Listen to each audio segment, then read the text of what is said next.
Australia बनाम Netherlands, ये match याद रखा जाएगा मैक्सवेल की पारी के लिए, क्योंकि जो पारी उन्होंने खेल दी है वो एक ऐसी पारी थी जो अद्भुत पारी। मतलब जैसे ही पलक झपकी और आंख जैसे ही खुलती है तो पता लगा कि मैक्सवेल का 100 हो गया। भाई 40 गेंदों में कोई 100 रन बनाता है क्या? हाँ, मैक्सवेल ने बनाए हैं 40 गेंदों में 100 रन। और मैक्सवेल का देखिए यहाँ इस पार या उस पार, लेकिन आज इन्होंने नैया पार लगवा दी और कमाल की बल्लेबाजी करते हुए वो शॉट खेले। ऊट पटांग शॉट खेलते हैं वैसे तो, ये कभी बैठ जाते हैं, रिवर्स भी मारते हैं, इस तरफ छक्का, फिर सामने भी छक्का मारते हैं। काबिलियत बहुत ज़्यादा है, पर यह है कि कभी कभार इनको पता नहीं चलता है कि करना क्या। पहली बॉल पे ही उड़ाना शुरू कर देते हैं और जिस दिन तो बल्ले से लगती चली जाती हैं तो उस दिन ऐसा हशर कर देते हैं।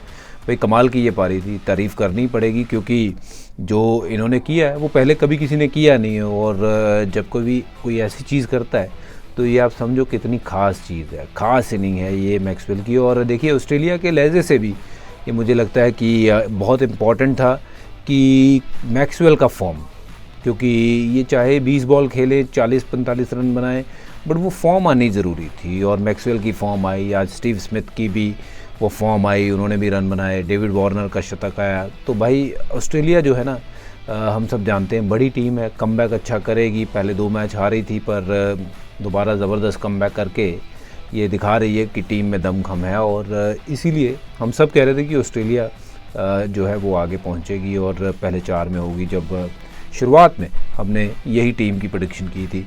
पर मैक्सवेल की पारी के ऊपर ज़रा नज़र मार लेते हैं, क्योंकि आज के मैच के तो हीरो असल में तो मैक्सवेल ही रहे हैं। क्योंकि ऐसी पारियां मतलब शायद ही देखने मिलती हैं, क्योंकि ये ऐसी पारी मैं आपको थोड़ा सा बताना चाहता हूं कि मैक्सवेल ने 45 ओवर के बाद जो काम किया है वो कुछ इस तरीके से काम किया है कि भाई सिर्फ जैसे वो बुक क्रिकेट खेलते हैं ना, 1-4-6-0 1-2-6-0 6-0 1-6-1-6-1, तो मतलब छक्के चौकों की बरसात कर दी है। और ये इसने तकरीबन देखो 8 छक्के मारे हैं, 9 चौके मारे हैं।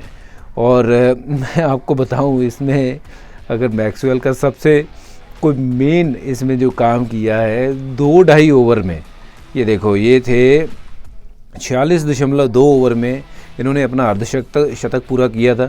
और 48.8 जब ओवर हुए थे तो इन्होंने शतक जड़ चुके थे। तो ये है मैक्सवेल भाई, ये सिर्फ और सिर्फ 2.2 ओवर के बीच में इन्होंने 50 से लेके 100 तक पहुंच गए। भाई ये कमाल की पारी है या नहीं? मतलब ये सुनने में एक लगता है कि ऐसे कैसे हो सकता है, बट हाँ मैं वही अब सोचता हूँ जब मैं देख रहा था कि हर बॉल पे चौका, हर बॉल पे छक्का। और एक तो रिवर्स भी फास्ट बॉलर को छक्का मारा, फिर एक उन्होंने छोटा बॉल किया वहाँ छक्का मारा, फिर सामने छक्का। भाई unbelievable maxi, this was very very special. और इसीलिए कहते हैं इनको बिग शो, ऐसी थोड़ी नाम दिया हुआ है। बट नॉर्मली ये बिग शो काफ़ी बार फ्लॉप शो भी रहते हैं, बट आज बिग शो देखने मिला और ये पारी मज़ा आया। वहीं नीदरलैंड के गेंदबाज जो है बहुत सीख भी मिलेगी इस पारी से, क्योंकि ये पारी में उन्होंने शायद सबसे मुश्किल बल्लेबाज को जो है वो गेंदबाजी करी है। बट मैक्सवेल के लिए वेरी वेल डन, और ऑस्ट्रेलिया के लिहाज से उनका फॉर्म आना बहुत ही गजब। तो मुझे लगता है अब ऑस्ट्रेलिया जो है वो तकरीबन अगले 1 या 2 मैच जीत के वो सेमीफाइनल में प्रवेश कर लेगी, क्योंकि 6 पॉइंट उनके हो गए हैं और 2 मैच और जीतेंगे तो फिर आगे पहुंच जाएंगे। और उनके मैच कोई बड़ी टीमों के साथ है नहीं, तो जैसे हमने प्रेडिक्ट किया था कि Australia will be there in first 4, और उस राह पे चल पड़े हैं। आपको क्या लगता है ऑस्ट्रेलिया पहुंचेगी? कौन वो 4 टीमें होगी? मेरे लिहाज से तो भारत होगी, साउथ अफ्रीका होगी, ऑस्ट्रेलिया होगी, और चौथी टीम चुनिए, आप बताइए। मिलेंगे, टेक केयर।